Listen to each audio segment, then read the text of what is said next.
Doctor Savita Asopa Sharma हूँ and we are from London. Overseas से हम लोग आए हैं।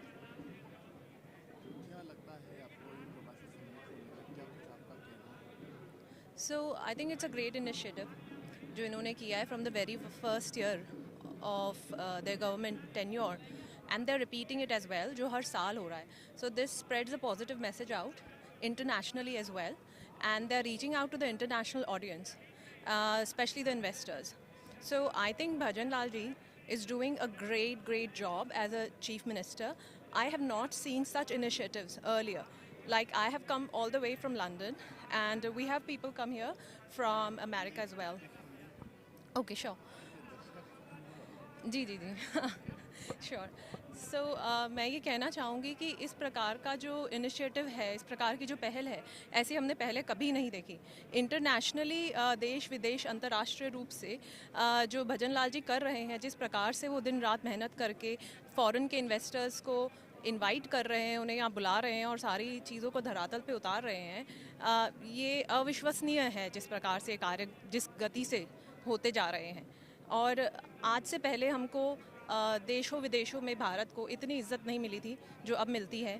और जिस प्रकार से आपने देखा होगा, अभी रिसेंटली हमारे इंग्लैंड के जो प्रधानमंत्री थे वो भी इंडिया आए थे और उन्होंने भी काफ़ी सारी ट्रीटीज़ करी हैं इंडिया के साथ। तो व्यापार का एक चैनल बहुत अच्छी तरीके से खुल रहा है, जो वैश्विक स्तर पर चीज़ें बदल रही हैं। जैसे वॉर है, रशिया का हमारे साथ संबंध हो गया और इंग्लैंड का संबंध हो गया, यूरोप में इतने सारे चेंजेस आ रहे हैं। तो उस गति से ही राजस्थान सरकार अपनी गति को चला रही है और उसके हिसाब से वो लोग वहाँ पर किन किन चीज़ों की ज़रूरतें हैं, उस प्रकार के निवेशकों को अपनी तरफ आकर्षित कर रहे हैं। ये बहुत ही बुद्धिमत्ता का कार्य है, तो मैं उन्हें बहुत बहुत धन्यवाद देना चाहूँगी। आपने पड़ोसी देशों के संबंध की बात की। रशिया से संबंध बन रहा है, इंग्लैंड से बन रहा है, लेकिन जो पड़ोसी देश हैं, जो चीन है जी। या पाकिस्तान है या और भी जो देश है, उनसे तो संबंध कैसे खराब होते हुए? अब ये तो देखिए, विधि का विधान कह लीजिए, हमेशा से ही हमारे संबंध पाकिस्तान और चीन से बांग्लादेश इतने अच्छे नहीं रहे हैं, किंतु वो भी जिस प्रकार से मतलब ऑनेस्टली देखा गया था कि अंतर्राष्ट्रीय रूप से लग रहा था कि पाकिस्तान से ये युद्ध बहुत ज़्यादा बढ़ जाएगा, किंतु हुआ ये है कि इस युद्ध को कंट्रोल कर लिया गया है। तब आपको ये भी समझना चाहिए कि आज यूक्रेन को देखिए, क्या हालत हो गई है यूक्रेन की। सब देश अपने उस पर रोटियां सेक रहे हैं। आज हिंदुस्तान पाकिस्तान का युद्ध अगर चल रहा होता तो बाकी सारे राष्ट्र तो आके अपनी रोटियां सेक रहे होते और गति हमारी होती खराब। तो जो भी अपने प्रधानमंत्री साहब ने और इन्होंने अंतर्राष्ट्रीय रूप से फैसले उठाए हैं, तो हम अभी भी उन्नति के स्तर पर हैं और संबंध सुधरे ही होंगे। पाकिस्तान को भी समझ में आया है कि हम उस तरीके से यूक्रेन की हालत में नहीं जाना चाहते। निवेश को लेकर क्या कुछ कहना है? निवेश को मुझे लगता है कि अभी Hindustan is the upcoming economy, जो है उभरती हुई ग्लोबल इकोनॉमी है हिंदुस्तान। क्योंकि अगर आप देखें तो शेयर मार्केट बुरी तरह से टूट चुका है, तो सब लोगों का शेयर मार्केट से, अमेरिका का के शेयर मार्केट से बहुत ज़्यादा विश्वास उठ रहा है। अब जो ग्लोबल इन्वेस्टर है उसे तो अपना पैसा बचाना है, और हिंदुस्तान ने ये वॉर को अवॉइड करके खुद को एक सेफ सिचुएशन में ले लिया है कि आप हमारे यहाँ पर आकर के अंतर्राष्ट्रीय पैसा लगाइए, हम आपका पैसा और बढ़ा करके देंगे। तो मुझे लगता है ये बहुत ज़्यादा, हम करंटली एक अट्रैक्टिव सिचुएशन में है, वेयर हम लोग पूरे अंतर्राष्ट्रीय और इंटरनेशनल लोगों के लिए, अब चाइना जो है बहुत उन्नति कर चुका है, उन्नति करे हुई जगह पर और ज़्यादा इन्वेस्ट करके जो है आप कितना उसको भाव बढ़ा लेंगे। किंतु हिंदुस्तान अभी इस सिचुएशन में है जहाँ पर आप आज इन्वेस्ट करेंगे तो इवेंचुअली उन्नति हो करके आपका पैसा 2 का 4, 4 का 16 होने ही वाला है। तो ये इंटरनेशनली न्यूज़ जो है पहुँच चुकी है। हाँ, मैं लता असोपा हूँ और मैं कैलिफोर्निया से आई हूँ, बे एरिया से, जो कि सिलिकॉन वैली है। आईटी सेक्टर में आई थिंक वर्ल्ड फेमस है। गूगल, फेसबुक, मेटा और जितनी भी अंतर्राष्ट्रीय स्तर पर सबसे बड़ी कंपनीज़ हैं, मैं उसी एरिया से बिलोंग करती हूँ और उसी सेक्टर से, मैं सॉफ्टवेयर डिपार्टमेंट में हूँ।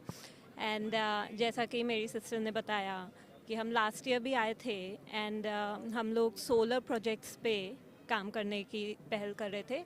एट द सेम टाइम हम लोग हेल्थ सेक्टर और एजुकेशन सेक्टर, हम लोग बेसिकली बीकानेर से हैं, तो वहाँ पे हेल्थ को बढ़ाने के लिए, एजुकेशन और हॉस्पिटल फैसिलिटीज़ बढ़ाने के लिए, वो भी इंटरनेशनल लेवल पे डॉक्टर हैं, प्रोफेसर हैं मेरी सिस्टर।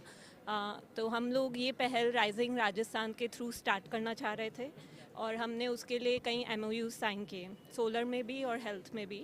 एंड हम उसी के सिलसिले में अभी फिर से आए हैं और हमने एक छोटा हॉस्पिटल भी स्टार्ट किया बीकानेर में, जो कि फ्री सेवाएं प्रदान करता है पास के गांव वालों को। फ्री हेल्थ चेकअप और ब्लड टेस्ट के लिए प्रोवाइड करता है।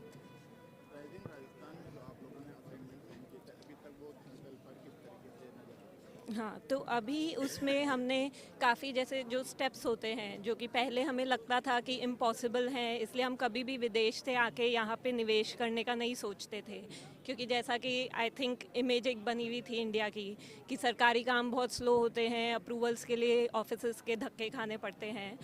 वैसा इस बार हमें नहीं दिखा, तो हमें काफ़ी पॉजिटिव होप मिली और हमने वहाँ के कलेक्टर और सबके साथ मिलकर ये जो इनॉग्रेशन किया, जो मैं आपको बता रही थी एक छोटे हॉस्पिटल का, जिसको हम आगे एक्सपेंड करके एक इंटरनेशनल लेवल पे स्टार्ट करना चाहते हैं। तो उसमें हमें इतनी कोई समस्याएं नहीं आई और वो हमें लगा कि काफ़ी स्मूथ गया। तो हमने ये छोटी पहल स्टार्ट की टू चेक कि हम और ज़्यादा इन्वेस्ट कर सकते हैं कि नहीं। तो it was a successful project and अभी वहाँ पे ऑलमोस्ट लाइक हर महीने हज़ारों की तादाद में पेशेंट्स आते हैं, गरीब आसपास के गांव वाले लोग आते हैं अपना हेल्थ चेकअप कराने के लिए। तो it's a very positive hope.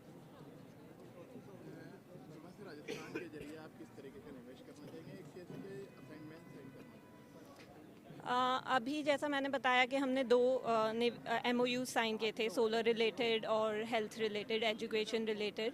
तो हम लोग उन्हीं 2 सेक्टर्स में हमने एक और MOU साइन किया, वो है टूरिज़्म रिलेटेड। तो जैसा कि आपको पता है कि बीकानेर और राजस्थान में इंटरनेशनल लेवल पे किसी को भी अपनी वेडिंग सेलिब्रेट करनी हो, कोई बड़ी सेरेमनी करनी हो, तो राजस्थान काफ़ी अट्रैक्ट करता है because of its rich culture और हेरिटेज के कारण से।